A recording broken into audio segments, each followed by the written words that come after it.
Hello hi. Sounds రావట్లేదు sir, sounds రావట్లేదు.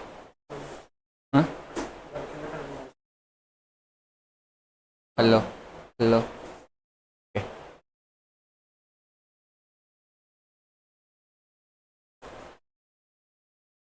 కనిపిస్తుందా?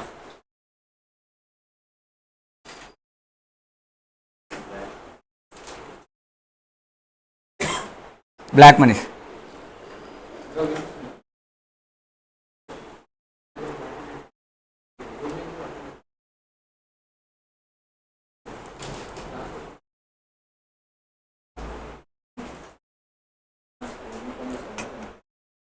లింక్ పంపించారా? హారికకు ఫోన్ చేసి చెప్పు ఒకసారి.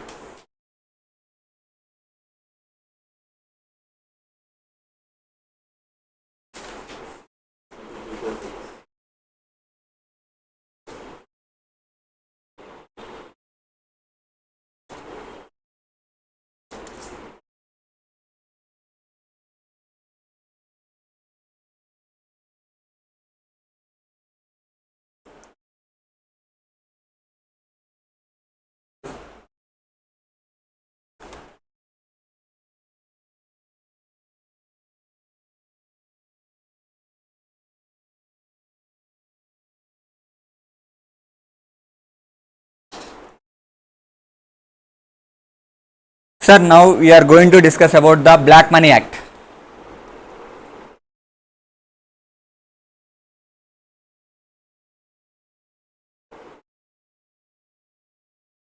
Black Money Act 2015. Sir, this is ఎప్పుడు వచ్చిందండి సార్? 26th May 2015 వచ్చింది. పార్లమెంట్ బీజేపీ గవర్నమెంట్ తీసుకొచ్చింది. ఓకేనా? Is going to cover the 4 marks, 4 to 6 marks, 4 to 6 marks. 5 questions ఉన్నాయి మీ టెస్ట్ 1 నాలెడ్జ్లో. టీవైకేలో 5 క్వశ్చన్స్ ఉన్నాయి. 5 క్వశ్చన్స్ ఉన్నాయి. అట్లీస్ట్ ఒక క్వశ్చన్ అయితే డెఫినెట్గా రావచ్చు ఈ attempt, most probably.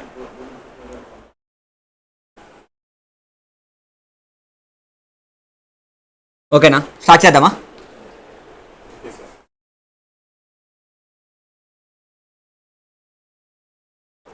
Guru చెప్పేసావా?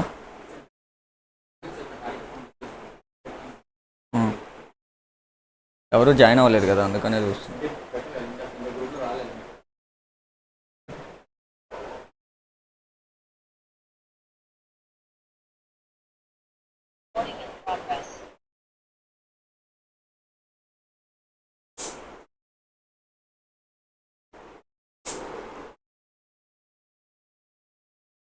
Black Money Acts. Black. Sir, before 2014 elections,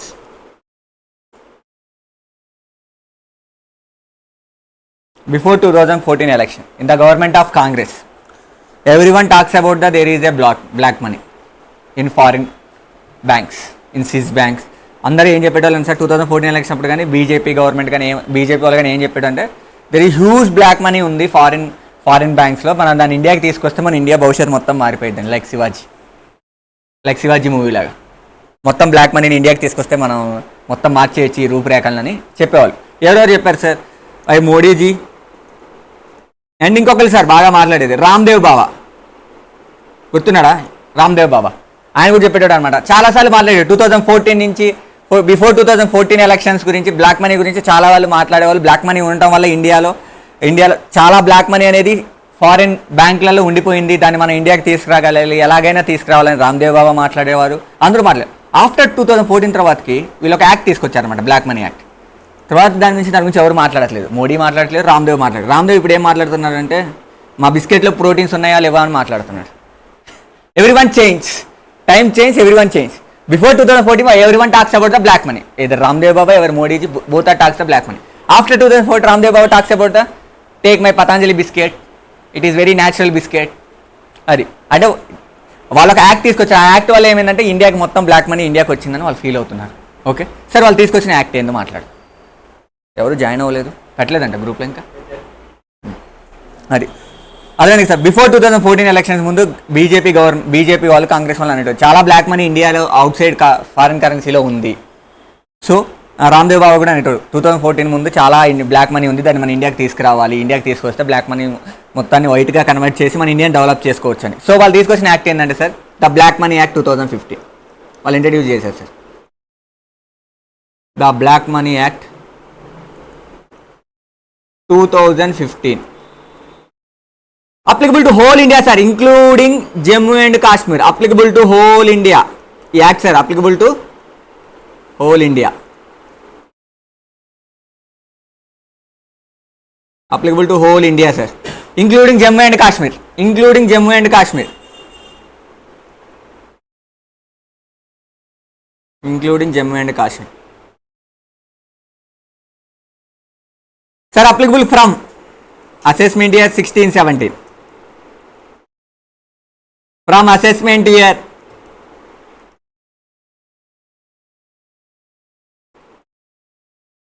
16-17 is applicable from assessment year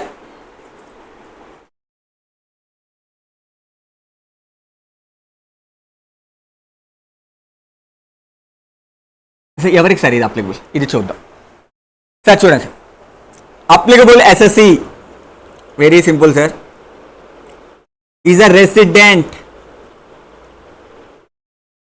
applicable ఎవరు sir? ఇది రెసిడెంట్ ఎస్సీకి. If the residence assessee having, ఈ రెండు ఇన్కమ్లో ఏ ఇన్కమ్ ఉన్నాయి అప్లికబుల్ ఎవరు sir? Having either undisclosed foreign income, undisclosed foreign income, undisclosed foreign income, or sir if undisclosed foreign income అంటే ఇఫ్ అన్డిస్క్లోజ్డ్ ఇండియన్ ఇన్కమ్ ఉంటే ఇది అప్లై అవ్వదు సార్.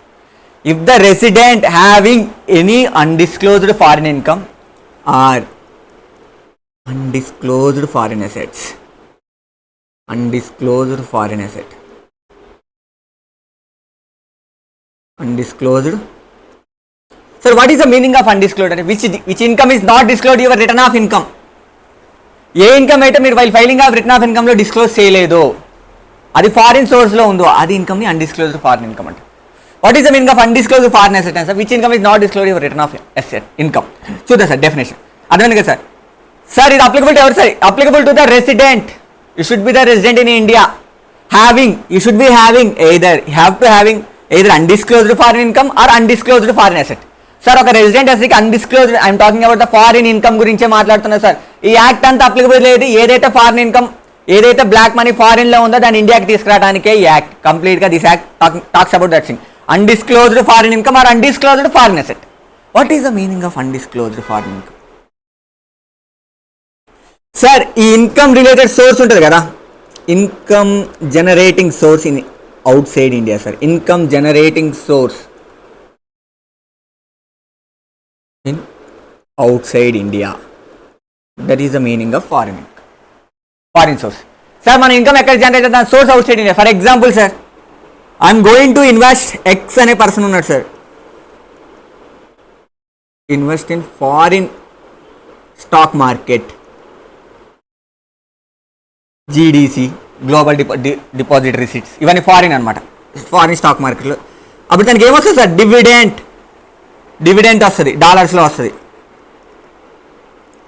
ఏదర్ క్యాపిటల్ గెయిన్ వస్తుంది సేల్ చేస్తే. సార్ దీనికి source of income ఎక్కడ sir? It is in the foreign stock exchange market. అది ఎక్కడ ఉంది సార్? ఫారిన్. అదే చెప్తాను కదా sir. What is the meaning of foreign income అంటే వేర్ ఈస్ ద సోర్స్, దాని income generating source outside ఇండియాలో ఉంటే దాన్ని ఫారిన్ ఇన్కమ్ అంటారు. For suppose I'm going to the outside India working as an employee and the salary, దానికి source ఎక్కడ ఉంది sir? ఫారిన్లో ఉంది. So it treat as a foreign income. ఫారిన్లో సోర్స్ ఉంది. ఆ ఇన్కమ్ జనరేటింగ్ సోర్స్కి నేను వెళ్ళాను సార్, ఫారిన్ బ్యాంక్లో డిపాజిట్ చేశాను నా ఫిక్స్డ్ నా అమౌంట్ని, ఇంట్రెస్ట్ వస్తారా రాదా? ఆ ఇంట్రెస్ట్ ఇచ్చేది ఏ బ్యాంకు? Foreign bank. దానికి సోర్స్ ఎక్కడ ఉంది? ఫారిన్లో ఉంది. అలా నేను ఎర్న్ చేసే ఇన్కమ్కి సోర్స్ ఫారిన్లో ఉంటే దాన్ని ఫారిన్ ఇన్కమ్ అంటారు. అర్థమైంది కదా? Can go the definition of foreign income. చూడండి సార్, చూడండి sir, undisclosed income of SSC, the source located outside India sir. Source should be located outside India. మీరు income చేసే generating source, repatriation గురించి మాట్లాడితే sir, ఆ income రావడానికి ఉన్న reason, ఆ ఇన్కమ్ రావడానికి కావాల్సిన సోర్స్ ఎలా అక్కడ ఉండాలి, అవుట్ సైడ్ ఇండియాలో ఉండాలి. For example I invested in the foreign companies, అక్కడి నుంచి వచ్చే డివిడెండ్, దానికి సోర్స్ ఎక్కడ ఉంది sir, I'm share in foreign companies, foreign కంపెనీలో షేర్, అది ద సోర్స్ కదా. అండ్ నెక్స్ట్ నేను salary work as an employee, salary generating చేశాను, నేను ఎక్కడ, నా ఎంప్లాయర్ ఎవరు సార్, ఫారినర్, అది సోర్స్. నేను ఏ ఇన్కమ్ ఎర్న్ చేసినారు ఎక్కడ ఉండాలి sir, is generating from out side India, దాని సోర్స్ ఎక్కడ ఉండాలి sir, out side India. For example నేను ఇండియాలో ఇన్కమ్ ఎర్న్ చేసి ఫారిన్కి ట్రాన్స్ఫర్ చేశాను, దాని గురించి నేను మాట్లాడట్లేదు, అది జనరేటింగ్ సోర్స్ ఎక్కడ సార్, ఇండియాలో ఉంది. కానీ నేను చెప్పేది దేని గురించి సార్, మీకు సోర్స్ ఆఫ్ ఇన్కమ్ ఎక్కడ ఉండాలి సార్, మీకు వచ్చే సోర్స్ ఆఫ్ ఇన్కమ్ ఫారిన్లో ఉండాలి, దాన్ని మాత్రమే ఫారిన్ ఇన్కమ్ అంటారు. ఓకేనా సార్. అన్డిస్కస్ ఫారిన్ అసెట్ అంటే ఏం లేదు sir, the asset located and out side India, asset located, for example I purchase they house in Dubai, నాకు దుబాయ్లో హౌస్ ఉంది, అమెరికాలో ఒక ల్యాండ్ ఉంది, that is the asset located outside India is known as a foreign asset. Asset located in outside India, simple definition sir, out side India, this is known as a foreign asset. Sir నేను ఇంతవరకు అన్డిస్క్లోజ్ గురించి మాట్లాడలేదు sir, I'm talking about just foreign income. Foreign income అంటే ఏంటి sir, income generating source outside India. Foreign asset అంటే ఏంటి sir, asset is located in outside India, దీన్ని foreign asset అంటారు. ఓకే కదా, ఈజీగానే వెళ్తుంది కదా, not much of. Okay sir, నా యాక్ట్ ఎవరికి applicable sir, the resident SSC having the undisclosed foreign income or undisclosed foreign asset, అంతే కదా. What is the meaning of undisclosed foreign income sir? Undisclosed foreign income అంటే very simple sir, which income or source is not disclosed in your return of income sir, is not disclosed in your return of income, in your return of income, that is it sir. ఆ assessee resident and return of income file చేసేటప్పుడు ఆ return of ఇన్కమ్లో ఏ income అయితే చూపించలేదో, the which income which source is not disclosed in the return of income. Which income అంటాం కంటే we have to like which foreign income, we try like which foreign income, right like definition like which foreign income, అదండి sir, which foreign income source is not disclosed in the your return of income. మీరు return of income file చేసేటప్పుడు this is the meaning of undisclosed foreign income. అర్థమైంది కదా sir.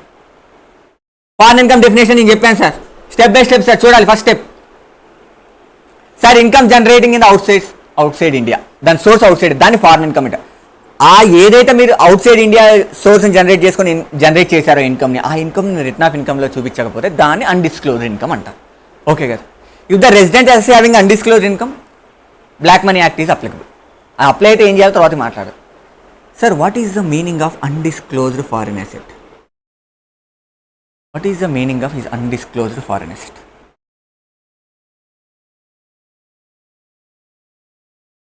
ఏం లేదు sir, చాలా simple definitions.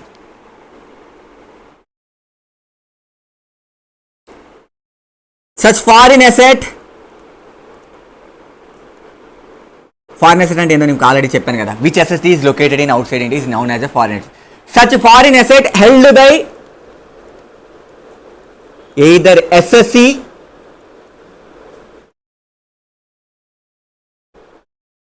In his name, assessee name మీద, for example నా name మీద నాకు దుబాయ్లో ప్రాపర్టీ ఉంది, it is foreign asset. Definition ఇంకా అవ్వలేదు, నేను ఇలా కూడా రాసుకోవచ్చు. Foreign asset held by SSC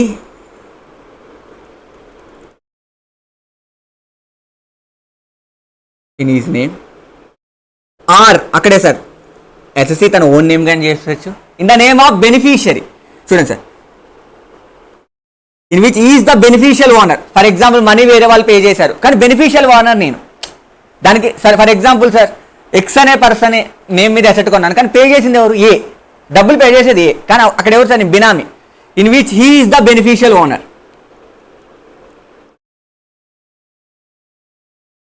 అర్థం కాబట్టి మళ్ళీ రిపీట్ చేస్తాను ప్లీజ్, అర్థమవుతుందని చెప్పండి. In which he is the beneficial owner, తను బెనిఫిషియల్ ఓనర్ అయితే, లేదా అతను ఓన్ నేమ్ ఉన్నా పర్లేదు, ఏదో తను బెనిఫిషియల్ అయినా పర్లేదు, బెనిఫిషియరీ అయినా. And the condition and sir, and sir, నాకు ఫారెన్లో అసెట్ ఉంటే నాకు ప్రాబ్లం ఏం లేదు సార్. ఫారెన్లో నేను బెనిఫిషియరీ అయినా నాకు ప్రాబ్లం లేదు sir. I'm a beneficiary, income ట్యాక్స్కి ఏం ప్రాబ్లం లేదు, నాకు అసెట్ ఉంటాను తప్పేం లేదు sir. Why treat as undisclosed, why should say ఫారెన్లో ఎసెట్ ఉంటే ఇన్కమ్, ఇప్పుడు ఫారెన్లో ఎసెట్ ఉంది, దానిలో రెంట్ వచ్చింది, దానికి ఇన్కమ్ కట్టకపోతే నేను ఎక్కడ మాట్లాడతాను? అన్డిస్క్లోజ్డ్ ఫారెన్ ఇన్కమ్ కింద మాట్లాడేస్తాను కదా. ఎసెట్ గురించి ఎందుకు సపరేట్గా మాట్లాడుతున్నాను? అర్థమవుతున్నా నా కన్ఫ్యూజన్? ఫారెన్ ఎసెట్ అంటే నాకు ఏం ప్రాబ్లం లేదు, దానికి ఏమైనా ట్యాక్స్ కట్టాలా? అవసరం లేదు కదా. నేను ఫారెన్లో ఒక బిల్డింగ్ కొనుక్కున్నాను, దానికి రెంట్ వచ్చింది, రెంట్ కట్టకపోతే మాట్లాడేది ఏంటి సార్? అన్డిస్క్లోజ్డ్ ఫారెన్ ఇన్కమ్ కింద కవర్ అయిపోతుంది. ఎసెట్ గురించి ఎందుకు మాట్లాడుతున్నాను? అది ఫారిన్లో ఎసెట్ నీ నేమ్ మీద ఉంది, నాకు ప్రాబ్లం ఏం లేదు, దాని మీద వచ్చే రెంట్ మీద నువ్వు ప్రాపర్ ట్యాక్స్ కట్టావు అనుకో సరిపోతుంది, లేకపోతే అన్డిస్క్లోజ్డ్ ఫారెన్ ఇన్కమ్ కింద నేను చేస్తాను. నువ్వు బెనిఫిషియరీ, నీ నేమ్ మీద లేదు, మీ పేరెంట్ నువ్వు బెనిఫిషియరీ అయినా నాకు ప్రాబ్లం లేదు. కాకపోతే నా ప్రాబ్లం ఏంటంటే sir, source of explanation sir. ఆ ఎసెట్ కొనడానికి వచ్చిన ఇన్కమ్ ఉంది కదా, దాని గురించి సరైన ఎక్స్ప్లెనేషన్ లేదు. అర్థమైందా? ఆ ఎసెట్ కొనడానికి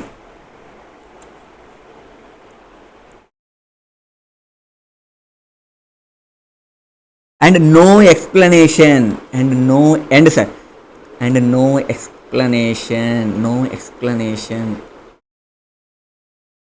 about the source of investment.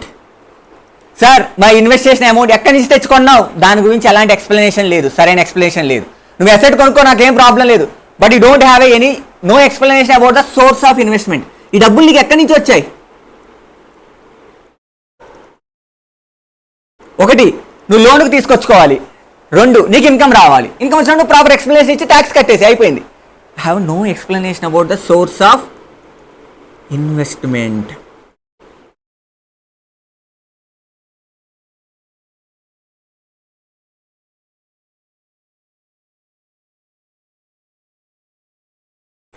Sir and you have no explanation about the source of investment.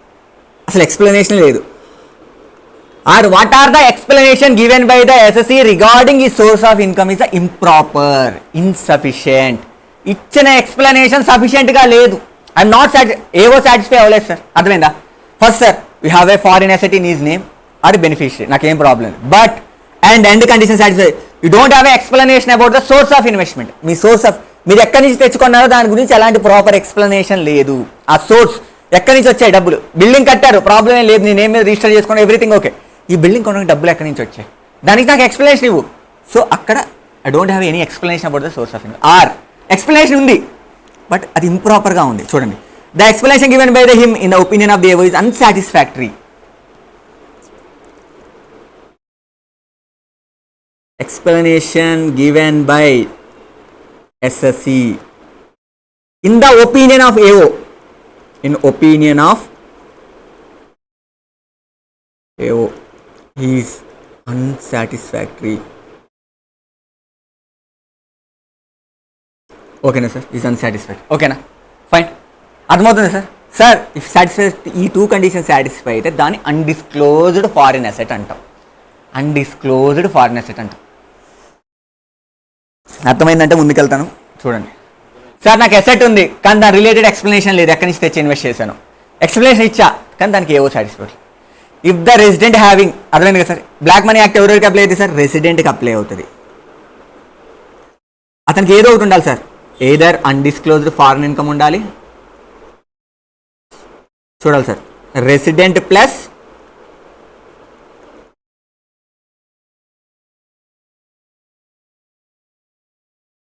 Undisclosed foreign income ఉంటే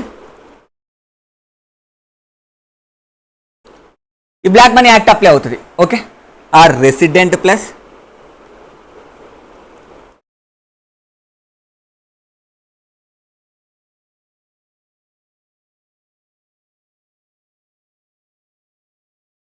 హానెస్ట్ ఉంటే యాక్ట్ అప్లై. సరే ఓకే సార్, యాక్ట్ అప్లై అయితే ఏం చేయాలి సార్? ఏం లేదు sir, pay tax at the rate 30% on undisclosed foreign income, direct tax కట్టడం. Sir దీనికోసమా sir ఇంత చేసింది? మామూలు ఇండియాలో కూడా 30% కదా ట్యాక్స్ రేట్.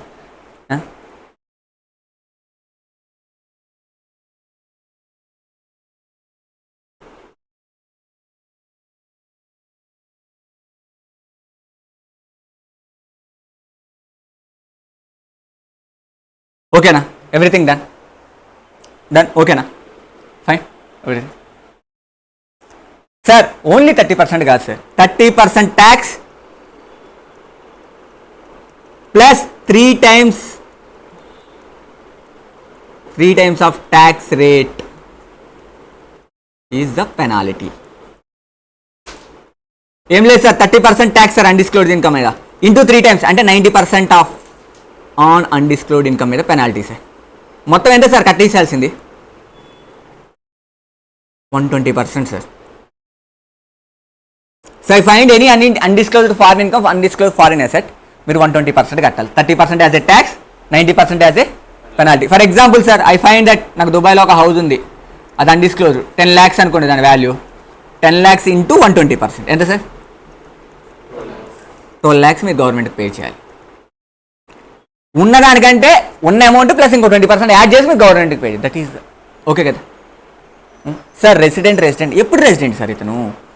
కరెంట్ ఇయర్ నాకు దొరికిన ఇయర్ రెసిడెంటా, లేకపోతే అసెట్ ఉన్నప్పుడు రెసిడెంటా, ఇన్కమ్ ఏం చేసినప్పుడు రెసిడెంట్? అర్థమవుతుందా సార్? ఈ రెసిడెంట్ అనే పదం గురించి ఒక ఎగ్జాంపుల్ తీసుకున్నాం సార్.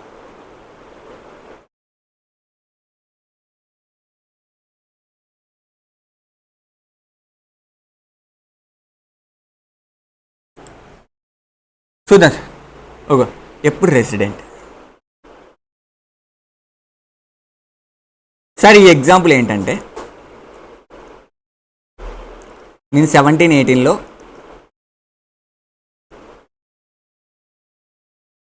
ఒక ఫారిన్ అసెట్ కొన్నాను, ఓకే కదా? ఒక ఫారిన్ అసెట్ కొన్నాను, అప్పుడు రెసిడెంట్. నేను కొన్న రోజు రెసిడెంట్, ఓకే? నాకు 1920లో తెలిసింది తన దగ్గర ఫారిన్ అసెట్ ఉందని. నేను ట్యాక్స్ కట్టాల్సిందో 1920లో ఫర్ టైం బి. కానీ ఈ టైం కల్లా నేను నాన్ రెసిడెంట్, నేను వెళ్ళిపోయి కొనేసాను. ఇక్కడ నాన్ రెసిడెంట్. నా యాక్ట్ ఏం చెప్తుంది sir? You should have a resident, you should be in a resident అయితేనే ఇది యాక్ట్ అప్లై అవుతుంది. కానీ కొన్న రోజు రెసిడెంట్ నేను, బట్ నాకు ఆఫీసర్ డిటర్మైన్ చేసిన రోజు, అన్డిస్క్లోజ్డ్ ఇన్కమ్ అని డిటర్మైన్ చేసిన రోజు మాత్రం నాన్ రెసిడెంట్. ఇది అప్లై అవుతుందా లేదా?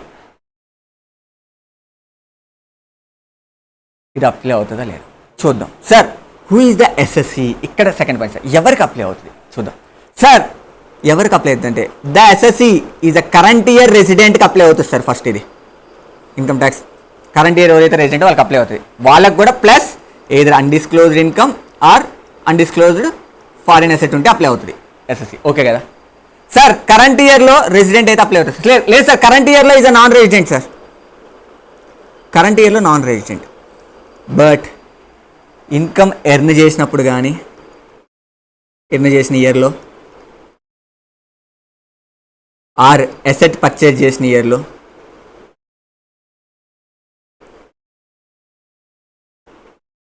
షుడ్ బి ఏ రెసిడెంట్ అయి ఉండాలి, అప్పుడు అప్లై అవుతుంది. అర్థమైందా? Simple point sir.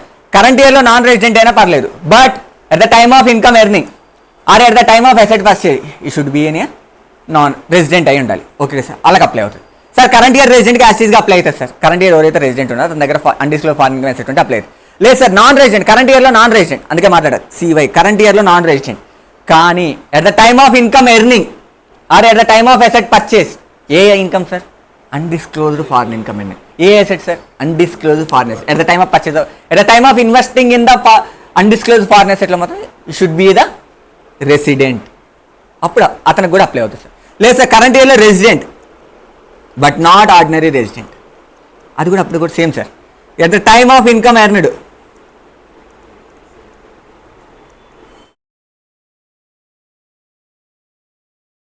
Asset purchased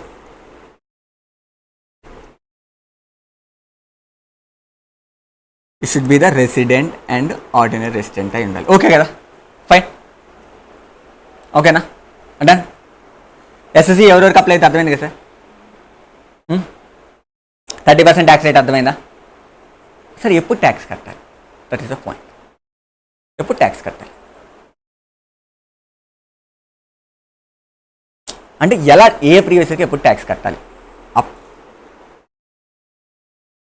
నిద్ర వస్తుంది సార్ బ్లాక్ మనీ గురించి చెప్తుంటే. బస్తాలల్లా ఇంటి దగ్గర బ్లాక్ మనీ ఉంటే సార్ అర్థమవుతుందా లేదా? వైషు అర్థమవుతుందా బాగా?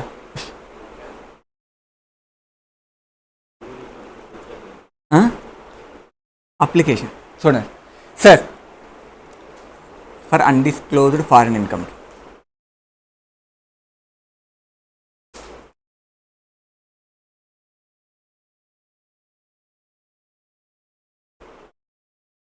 Sir, undisclosed. Sir, I earned the dollar 1,000 dividend income in 2021. 1,000 dividend income in 21 to 22.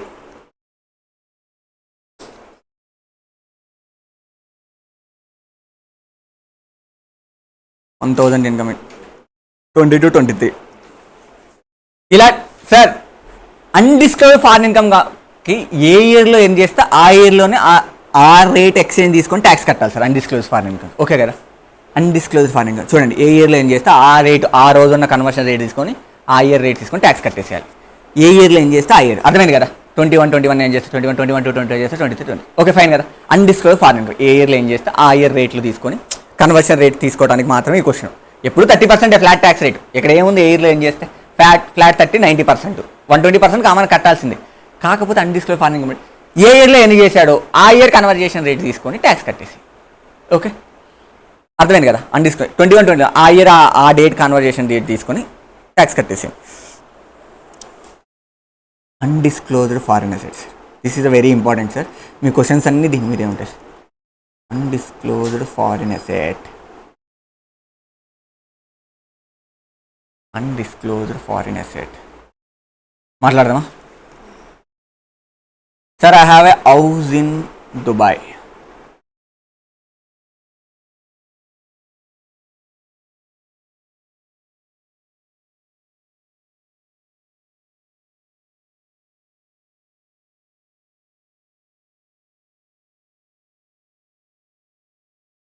Okay sir, దుబాయ్లో 17-18లో కొన్నాను సార్ ఒక హౌస్. నాట్ 17-18,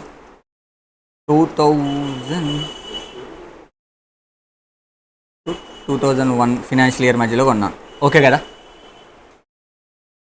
సార్ నాకేం తెలిసింది సార్ ఈ అసెట్ గురించి అసెసింగ్ ఆఫీసర్ ఎప్పుడు నోటీస్ చేశాడంటే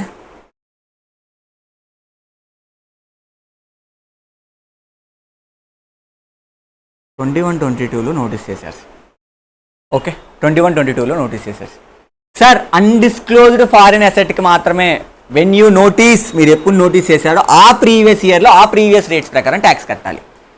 వెన్ యూ నోటీస్ ఎప్పుడు అసెసింగ్ ఆఫీసర్ నోటీస్ చేశాడో అప్పుడు సార్ నోటీస్ చేసి చెక్ చేసుకోవాలి సార్. 16th April 2021 నోటీస్ చేశాడు సార్ ఆఫీసర్ అన్డిస్క్లోజ్డ్ ఇన్కమ్ని. సో ఆ ప్రీవియస్ ఇయర్లో ట్యాక్స్ కట్టాలి సార్. సార్ దేని మీద కట్టాలి సార్ ట్యాక్స్? సార్ దీన్ని కొనింది 2000లో 20 lakhs సార్ ఓకేనా. ఓకేనా, అప్పుడు ఏం చెప్పారండి, ఏ రేట్ మీద ట్యాక్స్, దేని మీద 30% అప్లై చేయమని చెప్పారు. దేని మీద అప్లై చేయాలి సార్? సార్ 30% ప్లస్ 90%, 120% దేని మీద అప్లై చేయాలి అంటే ఆన్ చూసుకోండి sir. Either cost of acquisition or fair market value on valuation date.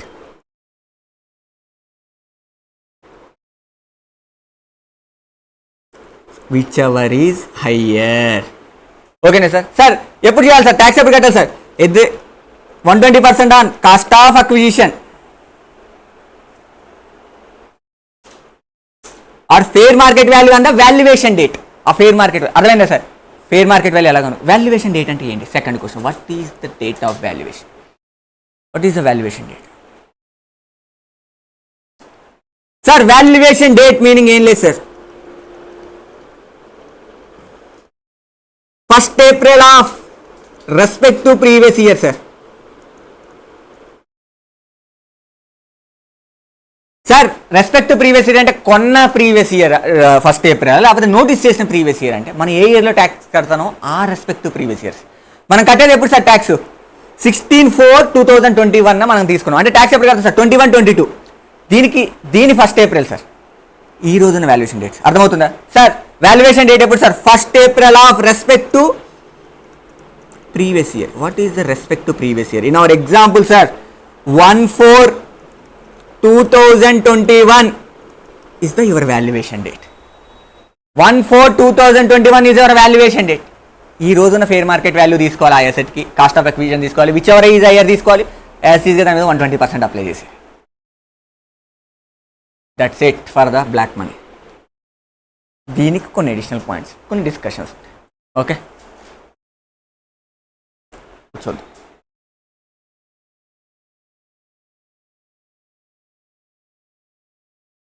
Sir, the black money imposition of acts is passed on 26th May, applicable to the assessment year 16-17 to whole of India. Sir, applicable to the every SSC. Who is the SSC, sir? ఇక్కడ చెప్పండి sir, ఆ SSC ఎవరు? Sir, the person resident in India ఉండాలి current ఇయర్లో. లేదు, a person NR అయినా పర్లేదు, or but NR అయినా, but who was the resident in India either in the previous to which undisclosed income is related. ఏ ఇయర్కి related ఆ income ఎన్ని చేసినప్పుడన్నా రెసిడెంట్ అయి ఉండాలి అట్లీస్ట్. లేదు, previous in which undisclosed asset is located outside India. ఏ ఇయర్కి located, ఎప్పుడు కొన్నాం, అర్థమైంది కదా సార్. In the respect of 30% of undisclosed foreign income or foreign asset shall be chargeable tax in the value in the such asset come to the notice to the AO. అర్థమైంది కదా sir. Foreign అసెట్కి ఎప్పుడు sir? When such asset come to the notice to the AO. ఎప్పుడైతే ఏవో notice వస్తో ఆ ఇయర్లో tax కట్టాల్సి ఉంటుంది undisclosed asset. What is the meaning of undisclosed foreign income? చెప్పా కదా, which source of outside India. Undisclosed foreign asset ఏం sir? So the asset located outside India held by the SSC in his own name, either be beneficiary, and you don't have any proper explanation about the source of investment, or the explanation given is the not satisfied by the EU. This sir, previous year beginning sir, ఎప్పుడు beginning అవుతుంది sir మామూలుగా అయితే? 1st April to 31st March. ఇది okay కదా అందరికి? ఓకేనా? కానీ sir ఏదైనా కొన్ని చెప్పాను సార్, ప్రీవియస్ ఇయర్ అంటే నేను మొన్న ఒక డెఫినేషన్ చెప్పాను. ఏదైనా న్యూ సోర్స్ ఆఫ్ ఇన్కమ్ ఇప్పుడు వస్తుంటే from the date of earning of new source to 31st March. అదే సార్ చెప్తాను. Beginning with the date and which new source of income comes to the existence. ఏదైనా new source of income అని మన trust చెప్పేటప్పుడు నేను క్లియర్గా చెప్పాను. ఏదైనా new source of income existence వస్తాయి. And ending with the date of closure of business whichever is earlier. Okay, whichever is earlier. Sir ఇంకోటి సార్, డేట్ ఆఫ్ సార్ కొన్ని ఏప్రిల్లో సెట్ చేయండి సార్, మేలో సెట్ చేస్తాం. మే 2023లో నేను set చేశాను. అప్పుడు నా closing year sir May 22 31st March 2002. From the date of setting of the business or 31st March or closing date whichever is earlier. That is is not at all important for your exam sir previous.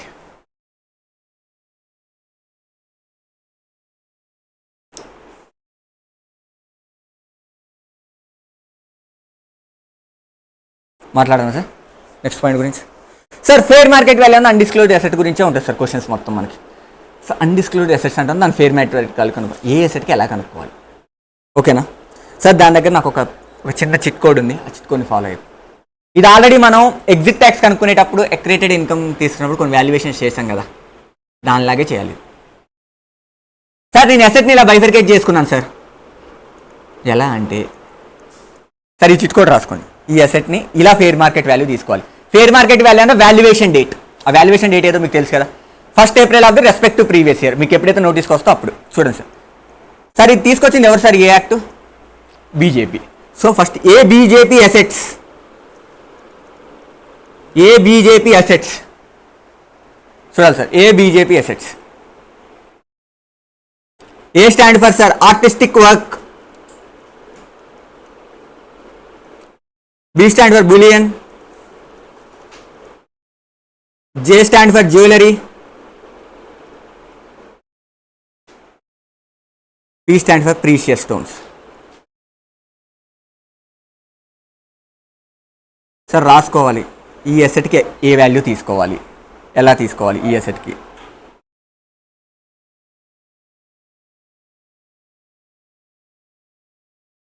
దీనికి ఏం లేదు sir, cost of acquisition or fair market value on the date of valuation, on the valuation date. Valuation date ఏదో మీకు already తెలుసు, మిగిలిన నేను దాని గురించి చెప్పను. Whichever is higher. Sir direct fair market value తీసుకోవచ్చు sir. Cost of acquisition or fair market value on the date of valuation whichever is higher. First sir a BJP assets గురించి. Artistic work, bullion asset, jewellery, precious stones. Artistic work చాలా ఉంటాయి sir, archaeological collections, drawings, sculptures, any other work. Sir for the purpose may obtain the valuation report. Foreign నుంచి, ఇక్కడి నుంచి కాదు, foreign వాల్యూవర్ నుంచి తెచ్చుకోవాలి, ఎందుకంటే అక్కడ ఉంది కదా asset. Next sir a BJP asset. Next simple sir, quoted shares.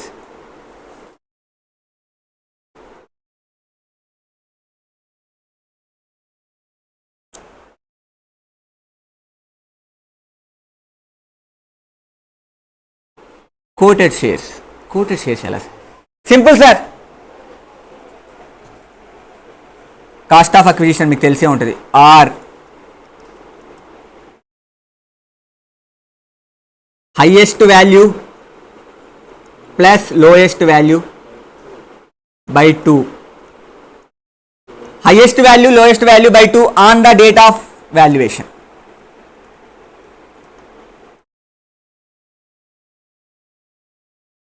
Whichever is higher. Okay, these are quoted shares. Sir, in case trading, not trading take place, if no trading take place, if no trading,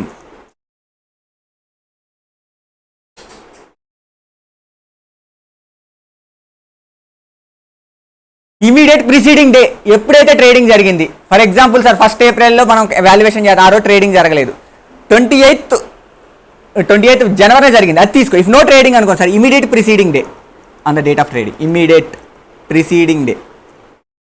దానికి ముందు ఎప్పుడు జరిగింది sir? Immediate preceding the valuation day sir.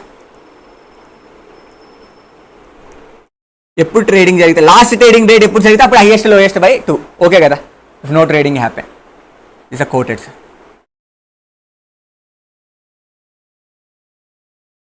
Sir unquoted shares sir, other than equity. Sir I'm talking about the other than equity, other than equity, other than equity. Equity గురించి తర్వాత మాట్లాడాలి separate. Unquoted other than equities. Simple sir, cost of acquisition or NRV on the date of valuation whichever is higher sir. NRV sir, ఇక్కడ fair market value sir. NRV on the date of valuation whichever is higher sir. Unquoted shares other than equity. Next sir, immovable property.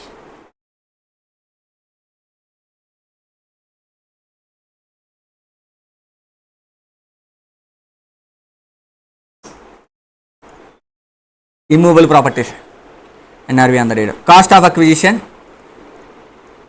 Are NRV on the date of valuation whichever is higher. Direct అమౌంట్ని తీసుకెళ్ళి tax కట్టేయటమే. మన fair market value NRV తీసేసుకోవచ్చు direct, whichever is higher on the valuation.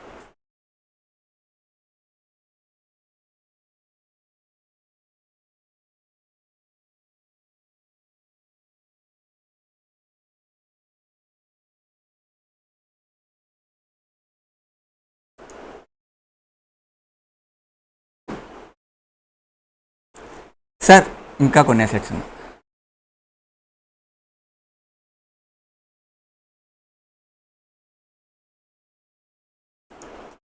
Bank accounts, very important sir. Bank accounts,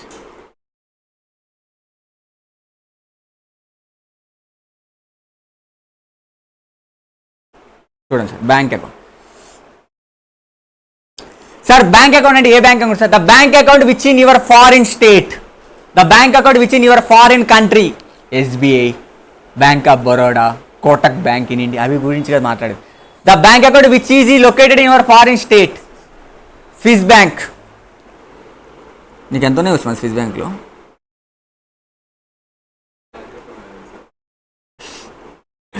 sir which is the foreign bank.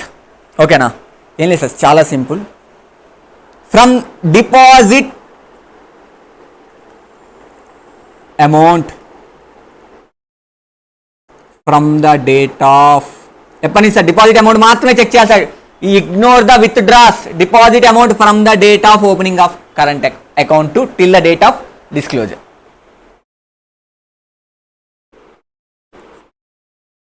From the date of opening till the date of undisclosed income, finding of undisclosed income.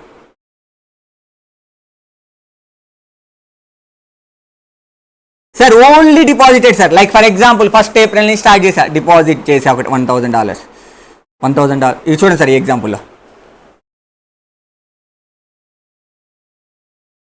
Sir first 1,000 deposit చేశా, next 10,000 deposit చేశా, మళ్ళీ 5,000 withdraw చేశా. So నేనేం చేయాలి? 11 + -5 తీసుకోకూడదు, direct 11,000 తీసుకోవాలి. ఇది మాత్రం నా అన్డిస్క్లోజ్ ఇన్కమ్గా తీసుకొని ట్యాక్స్ కట్టేసేయాలి డైరెక్ట్. ఓకేనా? నెక్స్ట్ మళ్ళీ ఒక 20,000 డిపాజిట్ చేశా, ఒక 15,000 విత్డ్రా చేశా. క్లోజింగ్ బ్యాలెన్స్ ఎంత sir? 5,000. 5,000 11 plus 11 minus 5 6 6 plus 2 26 26 plus minus 5 11,000 11,000 sir మీరు తీసుకోవాల్సింది 11,000 ఎయిదర్ 20 31,000 అన్డిస్క్లోజ్ ఇన్కమ్గా చెప్పాలి 31 చెప్పా కదా only deposits ignore the withdrawals ఎంత జరిగినా ఓకే కదా ఇగ్నోర్ ద విత్డ్రాల్స్ తీసుకోండి sir before 1st July the foreign government announce the one thing ఒకటి అనౌన్స్ చేసింది ఫారిన్ గవర్నమెంట్ ఏం అనౌన్స్ చేసింది అంటే ఏం లేదు sir foreign Indian government announce చేసింది ఏం అనౌన్స్ చేసిందంటే బిఫోర్ 1st July నుంచి వచ్చింది 1st July 2015 నుంచి యాక్ట్ వచ్చింది ముందు ఏం అనౌన్స్ చేసిందంటే సార్ మీ అకౌంట్లో ఏదైనా ఉంటే ఈ రోజే డిస్క్లోజ్ చేయండి 1st July ముందు డిస్క్లోజ్ చేసేసి దాని మీద ఆ రోజున ట్యాక్స్ రేట్ కట్టేసేయండి సరిపోతుందని అర్థమైందా 1st Julyకి ముందు సెంట్రల్ గవర్నమెంట్ ఒక ఛాన్స్ ఇచ్చింది అందరికీ సార్ ఫారిన్ అకౌంట్లో ఏమైనా ఉంటే డిస్క్లోజ్ అప్పుడు జరిగింది కదా disclosing of your own black money మీరు డిస్క్లోజ్ చేసి జస్ట్ ట్యాక్స్ కట్టేసి వెళ్ళిపోండి not charging any penalty charging ఆ రోజున ట్యాక్స్ కట్టేసి వదిలిపోయింది నార్మల్గా ఈ 120% అవసరం లేదు అలాంటిది ఏమైనా డిస్క్లోజ్ చేసి ఉంటే ఆ డిపాజిట్ మాత్రం ఇక్కడ తీసుకోకూడదు ఫర్ ఎగ్జాంపుల్ ఈ 31,000లో 10,000 మనోడు ముందే డిస్క్లోజ్ చేశాడు గవర్నమెంట్కి 1st Julyకి ముందే డిస్క్లోజ్ చేసి అండ్ పే ట్యాక్స్ దాని మీద ట్యాక్స్ కూడా పే చేశాడు అలాంగ్ విత్ పెనాల్టీస్ ఆ రోజున penalties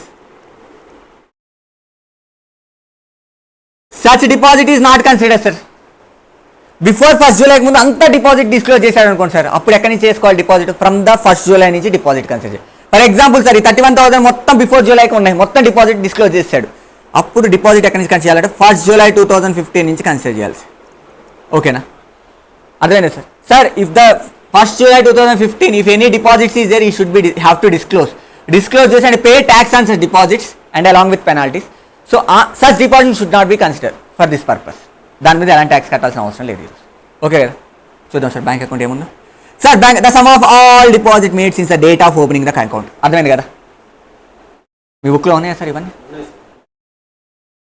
and wear such account is already declared earlier అదే చెప్పాక 1st July ఏమైనా డిక్లేర్ చేశారా and tax penalty paid on such all deposit then the date of declaration and deposit made from withdrawal of one account then deposit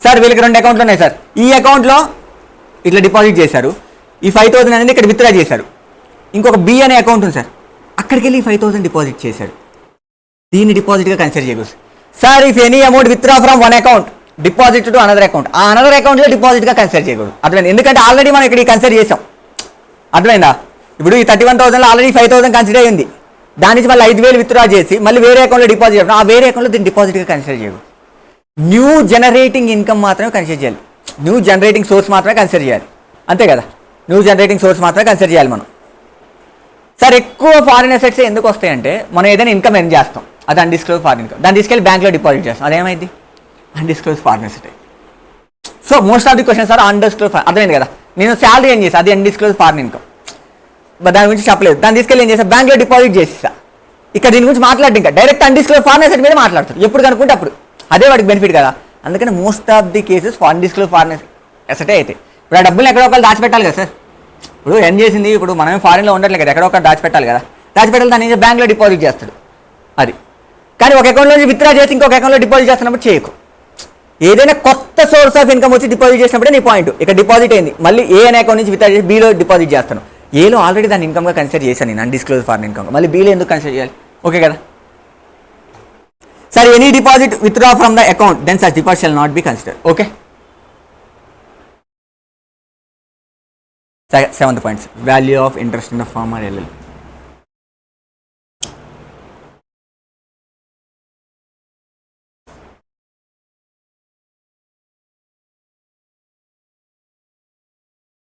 A plus B minus L sir ఇవి కాకుండా ఇంకెనీ other assets sir cost of acquisition NRE on the valuation date okay కదా cost of acquisition NRE on the valuation date firm గురించి quoted shares గురించి మాట్లాడు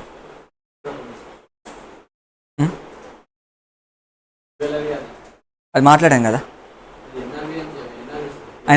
NRV sorry sir ఇది fair market value sorry sir NRV on the valuation date it's all about the fair market value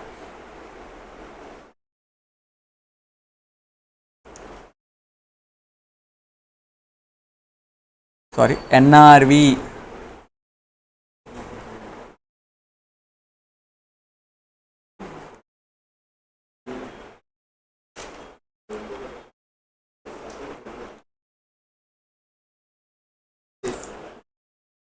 లేదా మీ దాంట్లో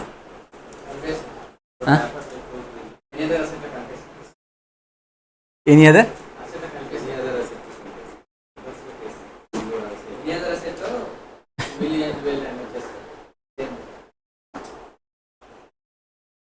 uncoated share గురించి మాట్లాడతాను sir. Quoted అయిపోయింది, బ్యాంక్ అకౌంట్ అయిపోయింది సార్.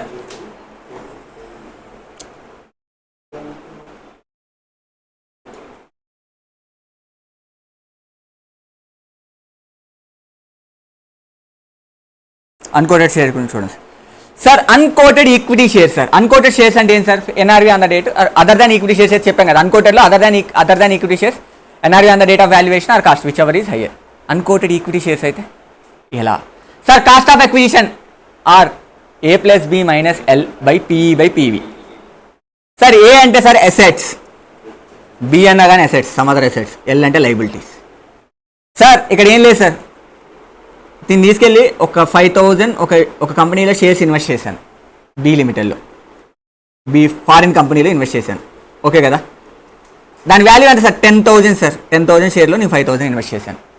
నేనేం చేయాలంటే ఇప్పుడు 10,000 వాల్యూ టోటల్ అసెట్స్ తీసుకోవాలి కంపెనీ ఫస్ట్. ఏ బుక్ వాల్యూ ఏ అసెట్ తీసుకోవాలి అవి తీసేసుకోవాలి, ప్లస్ ఫెయిర్ మార్కెట్ వాల్యూ తీసుకుని తీసేసుకోవాలి, లెస్ లైబిలిటీస్ తీసేసుకోవాలి. ఇవన్నీ తీసేసి సార్ బుక్ వాల్యూ 10,000, ఇంకొక అసెట్స్ 5,000 మైనస్ లైబిలిటీ 2, మొత్తం ఎంత సార్? 15, 13, 1,30,000 వచ్చింది సార్. ఏం లేదు సార్, 1,30,000 డివైడ్ బై 10,000 అయితే ఇంత into 5,000. That is sir 10,000 stand for the total paid up equity share capital. Total paid up equity share capital. PV అంటే sir మీరెంత హోల్డ్ చేశారు అంతే కదా సార్. నేను చేసింది 1,30,000 బై టోటల్ తీసేసుకున్నా. దాంట్లో నెట్వర్క్ ఫ్రమ్ కంపెనీ నెట్వర్క్ ప్రతి ఈక్విటీ షేర్ కనుక్కున్నా ప్రతి రూపాయికి. దాంట్లో నేనెంత ఇన్వెస్ట్ చేశాను 5,000, నాకు వాల్యూ వచ్చింది. 13 బై 5,000 ఎంత సార్? 65,000. 65,000 మీ value of unquoted shares, okay కదా సార్. ఏ అంటే ఏంది, బి అంటే ఏంది? వెళ్ళండి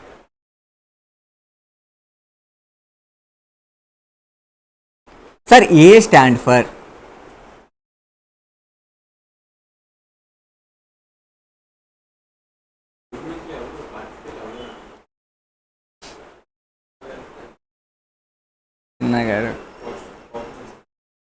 okay sir. A stand for, B stand for, L stand చూద్దాం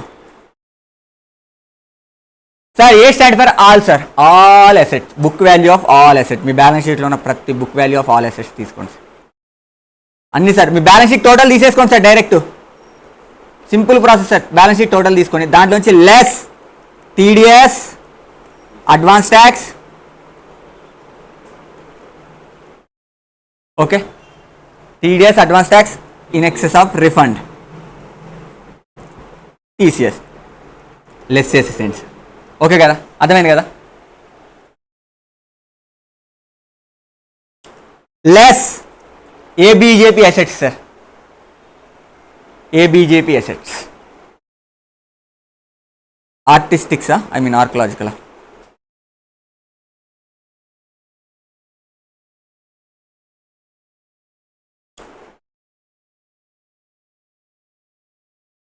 artistic work, bullion, jewelry, precious stones, ABJP assets తీసేయండి సార్. నెక్స్ట్ ఇమ్మూవబుల్ ప్రాపర్టీ, అంతే కదా, ఇమ్మూవబుల్ ప్రాపర్టీ బుక్ వాల్యూలోంచి సార్ టోటల్ అసెట్స్ తీసుకో, మీ బ్యాలెన్స్ షీట్ తీసుకోండి సార్. దాంట్లో base figure తీసుకోండి, దాంట్లోంచి టీడీఎస్ తీసేసి రిఫండ్ ట్యాక్స్ తీసేయండి. Artistic, billion, jewelleries and immovable properties,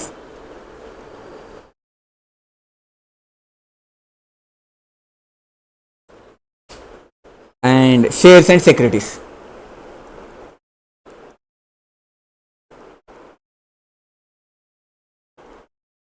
అంతే కదా సార్, తీసేసేయండి. బి పార్ట్లో ఏం కన్సిడర్ చేయాలి అంటే సార్ ఏ అసెట్స్ అయితే మీరు ఇక్కడ డిలీట్ చేశారో ఎక్సెప్ట్ టీడీఎస్ టీసీఎస్ కాకుండా వాటన్నిటి ఫెయిర్ మార్కెట్ వాల్యూ తీసుకుని రండి. బిఎట్లో ఏముంటాయి sir? Fair market value of ABJP assets plus shares. Sir fair market value of ABJP assets, shares, securities and immovable property as determined in this rule. అర్థమైంది కదా? Shares and securities and immovable properties. This is the A plus B sir. Okay కదా? అర్థమైందా? I'm talking about the next L sir. Sir L sir ఏం లేదు sir, take the all the book value of liability sir.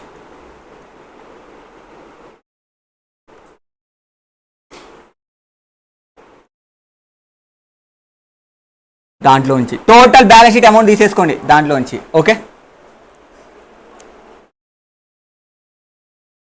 Paid up share capital అవసరం లేదు కదా, అది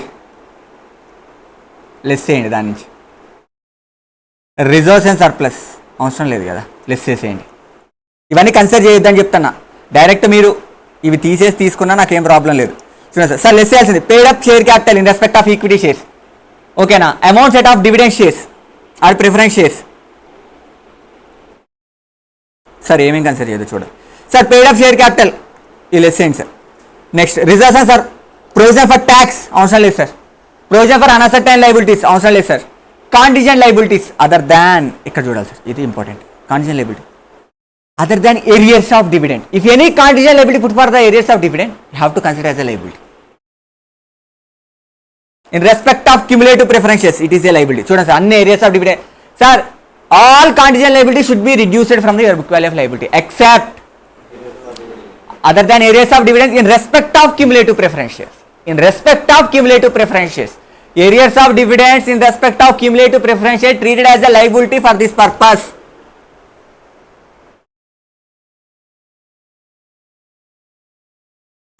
Sir, any reserves and surplus except depreciation reserve. A reserves and surplus considered except depreciation reserve sir. If any reserve put for the depreciation purpose except depreciation reserve for the depreciation except any reserve surplus sir. If any reserve other than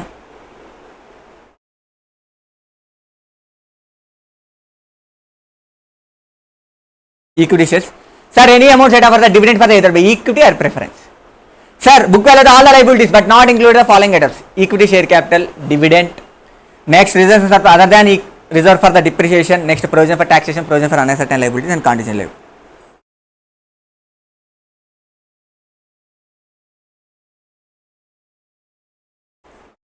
sir next మనం ఏదైనా ఫర్మ్లో invest చేసాం, same take నా the value of the firm net worth A plus B minus L. Same formula sir, A అంటే ఏంది, B అంటే ఏంది. దాన్ని ఏం చేయాలంటే sir, first distribute among the partners in the proposal they are contributed capital. First వాళ్ళు ఇచ్చిన capital ప్రకారం అమౌంట్ ఇచ్చేసేయాలి సార్. నెక్స్ట్ మిగిలిపోతే పిఎస్ఆర్ షేరింగ్ రేషియో ఇవ్వాలి. ఎలా అంటే చెప్తాను చూడండి sir. For example net worth of the firm 26 lakhs sir. Net worth కనుక్కోవాలి. నెట్ వర్త్ ఎలా కనుక్కో, A plus B minus L ప్రకారం కనుక్కొని ఆ నెట్ వర్త్ని ఎలా ఇవ్వాలి సార్. ఫస్ట్ వాళ్ళ క్యాపిటల్ ప్రకారం ఇవ్వాలి సార్. 10, 5, 10 ఇది వాళ్ళ capital sir. First 26 lakhs 10 lakhs ఏకి ఇచ్చేసేయాలి, 5 lakhs బీకి ఇచ్చేయాలి, 2 lakhs అనేది సికి ఇచ్చేయాలి. ఓకే కదా?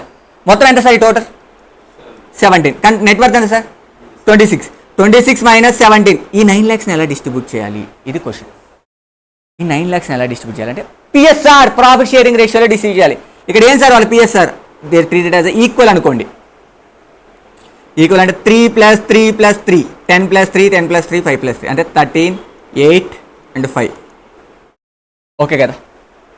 That is the way to calculate దాన్ని.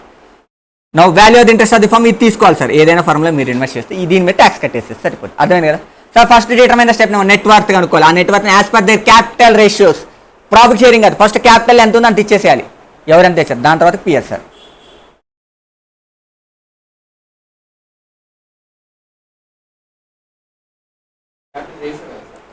క్యాపిటల్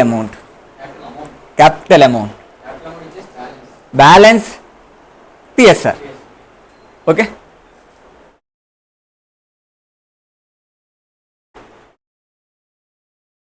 నెక్స్ట్ పాయింట్కి వెళ్దామా sir? If any asset transfer before the undisclosed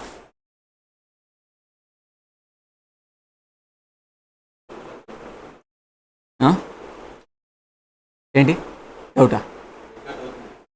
అవుతుంది కదా.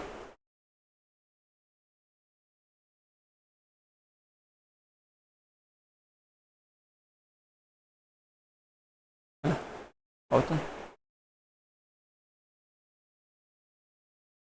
Sir. If any asset transfer before the valuation date. Sir మనకు తెలిసింది సార్, మన దగ్గర అన్డిస్క్లోజ్డ్ ఫారెన్ అసెట్ ఉందని తెలిసింటే అయింది. ఎప్పుడు 16th ఏప్రిల్లో నీకు తెలిసింది సార్. 16th ఏప్రిల్ 2023 మీకు తెలిసింది. కానీ మీరు క్యాలిక్యులేట్ చేయాల్సింది 1st ఏప్రిల్ కదా డేటు. క్యాలిక్యులేట్ చేయాల్సిన డేట్ కంటే ముందే ట్రాన్స్ఫర్ చేసేసాడు asset. If any asset transfer before the valuation date, అప్పుడు ఏం లేదు sir, cost of acquisition or transfer చేసాక తెలిసింది sale value whichever is higher. Okay sir, లేదా అమ్మ మీ దాంట్లో if any asset transfer before the valuation date, cost of acquisition valuation whichever is. లేదు సార్. సార్ ఆ sale value ఎలా ఉందంటే sir, inadequate consideration sir. Sale value is ఇన్అడ్వకేట్.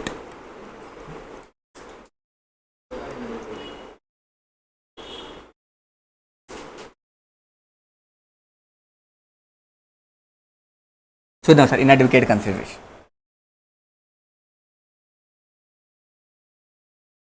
Sir అప్పుడు cost of acquisition or fair market value, I think or cost of fair market value on the date of transfer whichever is higher. ఆ transfer చేసిన రోజు on the date of transfer, ఇది ఒక్కటే date of transfer whichever is higher. చూడండి sir, if any asset transfer before the valuation date, cost of acquisition or sale value whichever is higher తీసేసుకుని దాని మీద tax కట్టేసేయాలి.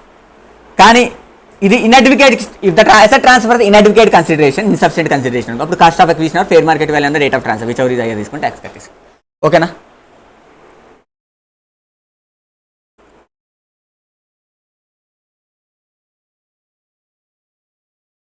ఇంకొంచెం difficult concepts. ఇది అయిపోతే అయిపోయినట్టే sir. That is about the certain times. ఇదంత అవసరం లేదు.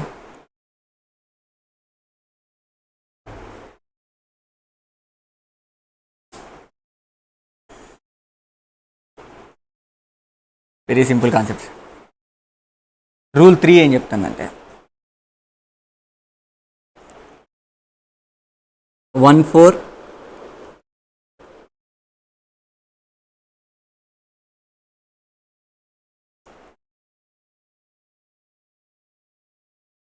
2018 అర్థమవుతుందా? 1/4/2018 ఒక అసెట్ పర్చేజ్ చేసిన, దాని వాల్యూ 10 lakhs. దాన్ని మళ్ళీ సోల్డ్ చేసిన 18 lakhs. ఓకేనా? 18 lakhs సోల్డ్ చేసిన. మళ్ళీ దీన్ని ఏం చేసిన 10th 6th 2021తో ఒక అసెట్ కొన్నా. ఓకే, ఎంత కొన్నా? 25 lakhs పెట్టి కొన్నా ఒక అసెట్. దీన్ని వాడేసి 25 lakhs పెట్టి అసెట్ కొన్నా. ఓకే, అయితే నాకు 10th ఇంకొక 6th 2024 ఫర్ ఎగ్జాంపుల్ 23 అనుకోండి, 23 నాకు తెలిసింది ఈ అసెట్ ఉందని ఐడెంటిఫై చేసి, అప్పుడు నేను ట్యాక్స్ కట్టాల్సింది ఎప్పుడు? 1/4/2023 టు ఇది కదా నా ప్రీవియస్ ఇయర్, ఇది 31st March 2024. అప్పుడు నేను దేనికి కడతాను? ఈ 1/4/2000 ఉన్న 25 lakhs ఆర్ ఈ రోజున్న ఎన్ఆర్వి, ఆ రోజుకున్న ఫేర్ మార్కెట్ వాల్యూ ఒక 50 lakhs ఉందనుకోండి, విచ్ ఎవర్ ఈజ్ హయ్యర్ తీసుకొని దేనికి ట్యాక్స్ కడతాను? 50 lakhs ట్యాక్స్ కడతాను. కానీ నాకు ఏం తెలిసింది? ఓల్డ్ అసెట్ నమ్మి తీసుకున్నాడని తెలిసింది. ఇప్పుడు నాకు క్వశ్చన్ ఏంటంటే, ఆ ఓల్డ్ అసెట్ మీద కూడా నేను ట్యాక్స్ కట్టించాలా, ఓన్లీ న్యూ అసెట్ కొన్న ఫేర్ మార్కెట్ వాల్యూకి ట్యాక్స్ కట్టి సరిపోయిందా? రూల్ ఏం చెప్తుందంటే సార్ ఈ 25 lakhsలో already 50 lakhs already 18 lakhs include అయ్యింది కదా, ఈ ఫేర్ మార్కెట్ వాల్యూ తీసుకొచ్చి ఇంక్లూడ్ అయింది, మళ్ళీ దాని మీద ఎందుకు ట్యాక్స్ కట్టాలి sir? That is the rule sir. Sir if any asset purchased out of the consideration of the sale of old asset, ఒక ఓల్డ్ అసెట్ అమ్మటం వల్ల వచ్చిన పర్చేజ్ కన్సిడరేషన్తో మీరు ఏదైనా న్యూ అసెట్ కొంటే, ఆ న్యూ అసెట్ కానీ నేను డిస్క్లోజ్ చేస్తే treat as undisclosed fair asset, దాన్ని నేను ఈరోజు ఫేర్ మార్కెట్ వాళ్ళకి ఎలాగో ట్యాక్స్ కట్టిస్తున్నాను కాబట్టి ఇప్పుడు నేనేమంటాను, ఆ ఓల్డ్ అసెట్ మీద మళ్ళీ ట్యాక్స్ కట్టించాల్సిన అవసరం లేదంట. అదొక క్వశ్చన్. ఓకే కదా, చూడండి.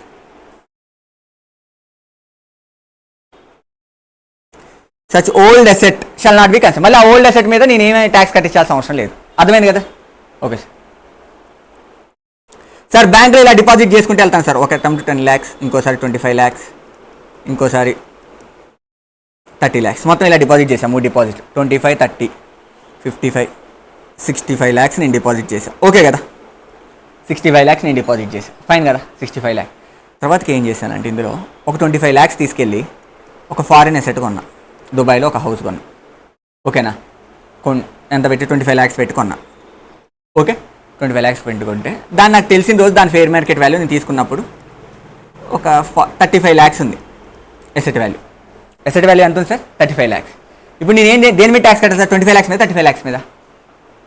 35 lakhs మీద నేను ట్యాక్స్ కట్టాలి 30% ప్లస్ పెనాల్టీ 90%, మొత్తం 120% 35 lakhs మీద కట్టాలి.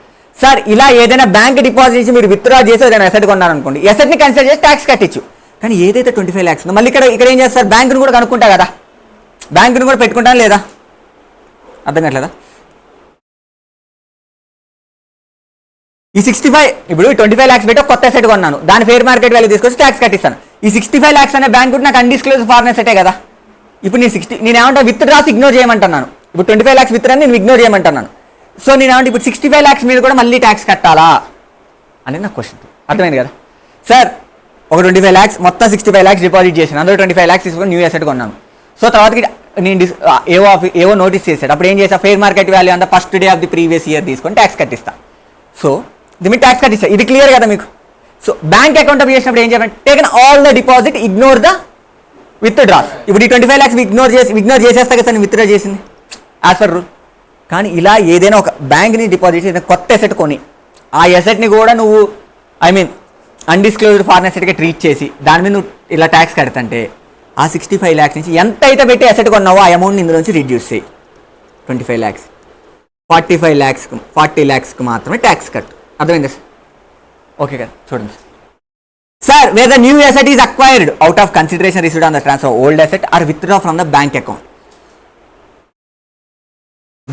shall not be considered. Sir example చూడండి సార్, పర్ఫెక్ట్ ఎగ్జాంపుల్ చూడండి sir. House A located in the country outside India is bought at 15 lakhs. Okay కదా, ఈ sold for 22 lakhs sir, and this amount is deposit in the bank account in that country. ఆ amount deposit చేశాడు 2000, and another B houses purchase for 35 lakhs. 35 lakhs పెట్టి asset కొన్నా. ఇంకోసారి ఒక asset ఉంది, దాన్ని అమ్మేసాడు 22 lakhsకి, డిపాజిట్ చేశాడు. అండ్ అనదర్ బి హౌస్ కూడా కొన్నాడు 35 lakhs పెట్టి. అది ఎలా కొన్నాడు sir? Investment B house made through the withdrawal from the bank account in the foreign country. House B also not be transferred before the valuation date, and valuation date is 48 lakhs. Fine కదా sir? మొత్తం valuation date ఎంత sir? 48 lakhs. 48 lakhs తీసుకోవాలి. Or cost ఎంత sir? దాన్ని ఎంత పెట్టుకున్నారు? 35 lakhs. Which ever is higher 48 lakhs తీసుకొని tax కడతాం. ఓకే కదా, కానీ 48 lakhs అలా assume that the value of computer under the 60 lakhs. Foreign bank అకౌంట్లో ఎంత ఉంది సార్? 60 lakhs ఉంది. ఇప్పుడు నా క్వశ్చన్ ఏంటంటే సార్, మొత్తం 60 lakhs సార్, కానీ అందులో నేను ఏం చేశాను? ఒక అసెట్ కొనింది ఎందులో సార్? 35 lakhs తీసుకెళ్ళి 35 ఐ థింక్ అంతే కదా, 35 lakhs తీసుకెళ్ళి ఒక అసెట్ కొన్నాను. అక్కడ 35, 48 ఇటు వచ్చారు. ఈ 60లో చేంజ్ చేయాలి సార్, 35ని రిడ్యూస్ చేయాలి కదా. రిడ్యూస్ చేసి 25 lakhs మాత్రం ట్యాక్స్ కట్టాలి. ఓకే కదా సార్? ఇది ఇంక్లూడింగ్ ఓల్డ్ అసెట్ కూడా. అక్కడ ఓల్డ్ అసెట్ ఇగ్నోర్ చేశాను కంప్లీట్గా. ఇప్పుడు ఏం చేశాను సార్? చైన్ ఆఫ్ ఈక్వేషన్ ఒకటే సార్. హౌస్ ఏ అమ్మాను, ఓకే, దాన్ని బ్యాంక్లో డిపాజిట్ చేశాను, దాంతో మళ్ళీ హౌస్ బి కొన్నాను. హౌస్ బి ఎంత కొన్నాను సార్? 35 lakhs కొన్నాను. ఓకే, హౌస్ ఏ ఎంత కమ్మాను సార్? 22 lakhs కమ్మాను. ఓకేనా? ఈ 22 lakhs కూడా ఈ బ్యాంక్లోకి వెళ్ళాయి. ఆ డిపాజిట్లు 22 lakhs కూడా ఉన్నాయి. ఈ బ్యాంక్ నుంచి ఎంత పంపించాను సార్? 35 ఇక్కడికి హౌస్ బీకి పంపించాను. ఓకే కదా, ఇక్కడ or 48 whichever is higher తీసుకొని ట్యాక్స్ కట్టించేసాను డైరెక్ట్ 48 lakhs. ఆల్రెడీ 35 ఒకసారి ట్యాక్స్ పడిపోయింది అక్కడ. బ్యాంక్ బీలో ఉన్న మొత్తం డిపాజిట్ 60 lakhs. ఈ 60 lakhs ఆల్రెడీ 35 ఇంక్లూడ్ అయింది. ఆ 35లో ఆల్రెడీ 22 ఇంక్లూడ్ అయింది. సో నేను ఏం చేయాలి సార్? -35 చేసేసి 25కి ట్యాక్స్ కట్టించాను. క్లియర్ ఆ పాయింట్? క్లియర్ కదా sir? Total foreign income and asset of any చెప్పా కదా sir. The income from the source not disclose in the return of income filing under the income tax act or before the due date. ఇతర 139 బిలేటర్లో కానీ ఎక్కడ మీరు disclose చేయలేకపోతే అదే అన్డిస్క్లోజ్ income అని చెప్పా కదా. ఓకే కదా. Income from the source located outside in respect which are return required to be file of the 139 but no return of belated return revise return has to be filed under the section of that act. Sir valuation of any disclosed asset located outside India. Value అంటే sir ఎంత value ఉంటే అది sir. Already అసెస్మెంట్లో రీఅసెస్మెంట్లో ఉన్నాయి sir. మనకి assessment జరిగింది, reassessment జరిగింది. Already ఈ undisclosed ఇన్కమ్ని దాంట్లో ఇంక్లూడ్ చేశారు. చేస్తే మళ్ళీ దాని బ్లాక్ మనీ యాక్ట్ కవర్ అవుతుంది. If any income already incurred in the assessment or reassessment then such income shall not be include undisclosed income. Okay కదా సార్? ఏదైనా ఒక ఇన్కమ్ ఆల్రెడీ మనం బ్లాక్ మనీ యాక్ట్లో కవర్ చేసాం, మళ్ళీ రిటర్న్ ఆఫ్ ఇన్కమ్లో దాన్ని cover చేయకూడదు. ఇంకా మళ్ళీ ట్యాక్స్ కట్టించకూడదు కదా. Already black money act cover చేసి ట్యాక్స్ కట్టించాం, మళ్ళీ should not include your IT act. Okay clear? ఇవన్నీ లేవా? వీలేదండి, వేరే ఉందా మొత్తం?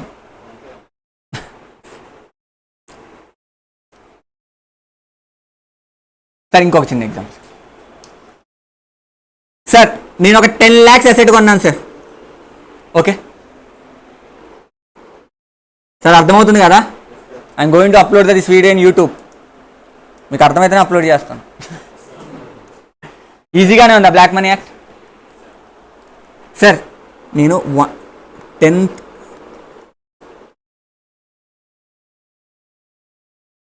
సార్ 10th May 2021లో ఒక అసెట్ కొన్నాను సార్ 10 lakhs పెట్టి. ఓకే కదా? అందులో 4 lakhs ఏమో బ్లాక్ మనీ సార్, 6 lakhs ఏమో white money. Not in the white sir, because it's pay the tax on sir white money. Okay కదా? ఫైనా? 4 lakhs ఏమో వైట్ మనీ, 6 lakhs ఏమో 6 lakhs ఏమో వైట్ మనీ, 4 lakhs ఏమో. So దీన్ని నేను ఏం చేశాను, ఒక రోజు నాకు తెలిసింది ఈ అసెట్ డిస్క్లోజ్ చేశాను. అప్పుడు డిస్క్లోజ్ చేసిన ఫేర్ మార్కెట్ వాల్యూ ఎంత సార్? 40 lakhs ఉంది. ఓకే కదా సార్? నేను ఓన్లీ బ్లాక్ మనీ ద్వారా కొన్న అసెట్కే అదే కదా నా అన్డిస్క్లోజ్ ఫారెన్ అసెట్ అంటే ఏంటి? I don't have any proper explanation, అది నో ఎక్స్ప్లెనేషన్. ఆ ఓన్లీ బ్లాక్ మనీలో ఉన్న దానికే నేను ట్యాక్స్ కట్టాలి. ఇప్పుడు ఈ 10 lakhsలో ఆల్రెడీ 6 lakhs కూడా నేను వైట్తో కన్వర్ట్ చేశాను, అంతే కదా? వైట్తో నేను కన్వర్ట్ చేశాను, వైట్ ద్వారా కొన్నాను. సో దానికి నేను ట్యాక్స్ కట్టాల్సిన అవసరం లేదు బ్లాక్ మనీ యాక్ట్ ప్రకారం, ఎందుకంటే దానికి ఆల్రెడీ నేను ట్యాక్స్ కట్టే కొన్నాను ఆ అసెట్ని. ఓన్లీ 4 lakhs రిలేటెడ్ వాల్యూనే కట్టాలి. డైరెక్ట్ ఇప్పుడు 40లోంచి 6 తీసేస్తే సరిపోదు కదా? ఇది కాస్ట్. ఇప్పుడు నేనేం చేయాలి సార్? సార్ అంటే ఇప్పుడు నేను ఒకటే సార్, దీంట్లో 10 lakhsలో ఎంత పర్సెంటేజ్ ఆఫ్ వైట్ మనీ పెట్టాను నేను? 60%. డైరెక్ట్ దీంట్లో 60% రెడ్యూస్ చేస్తే సరిపోతుంది సార్. అంటే ఎంత? 24 lakhs. 24 lakhs తీసేస్తే 16 lakhsకి మీరు 30% ట్యాక్స్ కడితే సరిపోతుంది. అర్థమైంది కదా? దీన్ని ఎలా ఫార్ములా చేశానంటే, టోటల్ ఫేర్ మార్కెట్ వాల్యూ ఎంత sir? 40 lakhs into white money 6 lakhs by total money 10 lakhs. ఈ అమౌంట్ని రిడ్యూస్ చేస్తే సరిపోతుంది. అర్థమైందా సార్? దాని ఫార్ములా ఇలా ఇచ్చారు చూడండి sir. Fair market value of the asset, white money income already discount by total cost of the asset, అంతే కదా? 40 into 6/10, that is it. Example మీరు చేయండి, మీకు అర్థమవుతుంది. ఆ అమౌంట్ ఇక్కడ నుంచి రిడ్యూస్ చేస్తే సరిపోతుంది sir. Penalty sir, when the asset computed undisclosed foreign income కనిపితే sir, in addition to the tax the equal to 3 times of the tax. అదే సార్ 30% ప్లస్ 90%. ఓకేనా sir? Failure to furnish the return of income in relation to the foreign income asset. దీనికి అసలు return of ఇన్కమ్లో disclose చేయలేదన్నారు. వీటితో పాటు 10 lakhs మీరు penalty కట్టాలి sir return of income file చేయనందుకు. File చేశారు కానీ రాంగ్ ఇన్ఫర్మేషన్ ఫైల్ చేశారు, దానికి కూడా 10 lakhs ట్యాక్స్ కట్టాలి సార్. అర్థమైందిగా సార్? అసలు డిస్క్లోజ్ చేయనందుకు 120% ట్యాక్స్ కట్టాలి. అసలు రిటర్న్ ఆఫ్ ఇన్కమ్లో చూపించినందుకు 10 lakhs ట్యాక్స్ కట్టాలి. చూపించాం కానీ రాంగ్గా చూపించాం, అప్పుడు కూడా 10 lakhs కట్టాలి. డిఫాల్ట్ ఇన్ పే, అసలు ట్యాక్స్ పే చేయలేదు సార్, మళ్ళీ 100% in tax in areas. Next sir, failure to reasonable cash to answer any question put by the tax authority. ఏదైనా స్టేట్మెంట్ పెట్టి సార్ మొత్తం అన్డిస్క్లోజ్ ఇన్కమ్ పెట్టాడు, పెడితే వాళ్ళు సైన్ చేయట్లేదు ఇది కరెక్టా కాదా అని, ఆన్సర్ చేయట్లేదు అడిగిన క్వశ్చన్స్కి, అప్పుడు పెనాల్టీ సార్. వాటితో పాటు sir 5 lakhs, 50,000 to 2 lakhs. Sir మిగతా పొజిషన్ పార్ట్ అంతా డీటీ పార్ట్, ఇది మాడ్యూల్లో కవర్ అవ్వలేదు కూడా. All the best sir. That is about the black money. అయిపోయింది సార్. సార్ దీని క్వశ్చన్స్ మీరు అన్ని స్టడీ మెటీరియల్లోనే ప్రతి చేయాలి sir. It's about the black money. Next time going to start the. అర్థమైందా సార్?